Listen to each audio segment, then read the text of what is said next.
What is up, guys? YodaDaWise here. We have a new commander now that the regular season of Galactic campaign has finished, and let's check her out. Okay, so this is our new commander, Fiery Sprite. The way she looks is pretty cool to me. I like the design. They didn't fail there. She does remind me of kind of the fairy from Legend of Zelda. I'm not sure how much of a game changer she's going to be honest, just based on her skills. But let's dive into it. Surging Flame.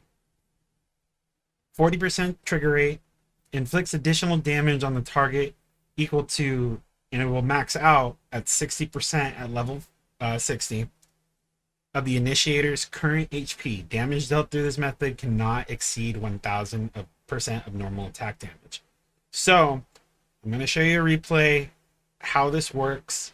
It's essentially going to work the way I see it, the same way that the special effects skill works on T12, the first original T12, the hyper tear space. And what I've also noticed is that Surging Flame will stack on top of tear space instead of hyperspace. That being said, it can do a heck of a lot of like sub damage in a way when you're using the original T12. And I felt like after running the simulations that I have ran on my guild, which I'm doing this unfortunately without the best gear for infantry because I'm an aircom main. Original T12 Transcenders is going to be the best T12 for her. Then she has this passive ability called Scorched Earth. It only lasts one round when activated. It makes the attacker enter a Scorched Earth state after burning hit, making them unable to trigger plugin skills and Star Jewel effects, and reducing their dodge by, and the max of this would be 120% for one round.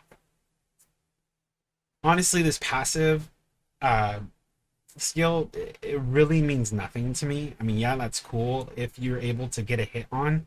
Yes, this will be nice.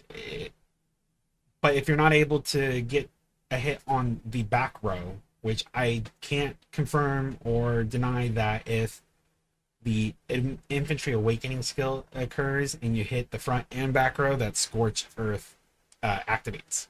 And for commanders that are using specific types of plugin skills, if you're only able to hit the front row and not necessarily massacre the front row, then that back row is still going to be able to trigger Star Jewels and plugin skills. This commander is going to rely heavily on HP and accuracy, because if she doesn't hit, then neither of those skills are going to work.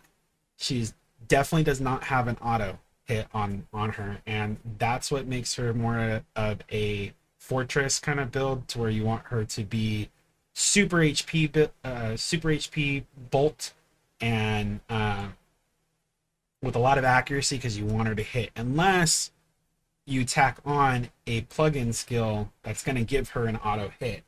Even gems like Gemini, something that's going to ensure that she's going to hit. So the way I've been simming her, the sniper, I started out with Wings of Eternity. I thought that was going to be the better fit for her, but like I said, she doesn't have an auto hit skill. It wasn't producing much revenue using Wings of Eternity. If you have the accuracy gear to put on her, by all means, Wings of Eternity will probably be a very good fit for her.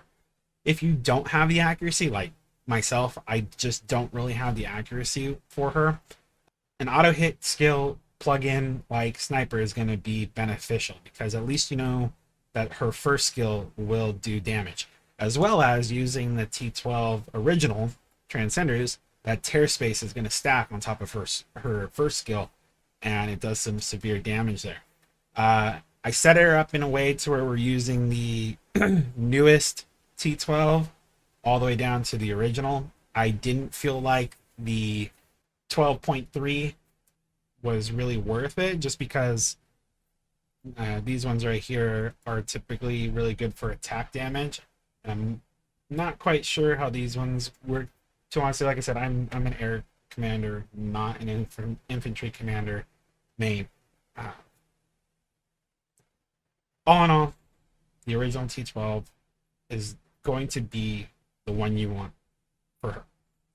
So as you see here, I'm running a little over 600% HP. The attack is pretty good with this setup, and the accuracy just isn't quite there. I wish I had something to put on her that would make sense. I even running. I'm using her as an example just because to get to gear here. Even running dual assault shields would probably be a good way to build her up, just because she needs that HP. Not necessarily the attack. The attack power doesn't really matter here. She'd even be better off having both or ×2 truth. I just do not have a truth at a high enough level to make sense for me to run those simulations. So let's look at a sim. So out of all of them, I know this one's a victory. It's kind of the reason why I chose it, but it allowed me to show why the original T12 is going to be the better fit. And JC's gear is relatively on the lower end compared to all the other ones, where a lot of my guildmates have 40 plus gear, and it really wasn't going to give me a fair trade in terms of determining if what we're seeing is a benefit or not. So this was fairly close, and I felt like this was going to be a good display of how her skills work. Let's do that. So here we have the sniper, and fortunately too, when the sniper goes off between this first slot and the third slot, you'll see that it's fairly it's the same. So we went down to 1249, and right there you saw her first skill triggered, brought it down to 25 in the first slot. When the transcender went, knocked it out completely because it's stacked.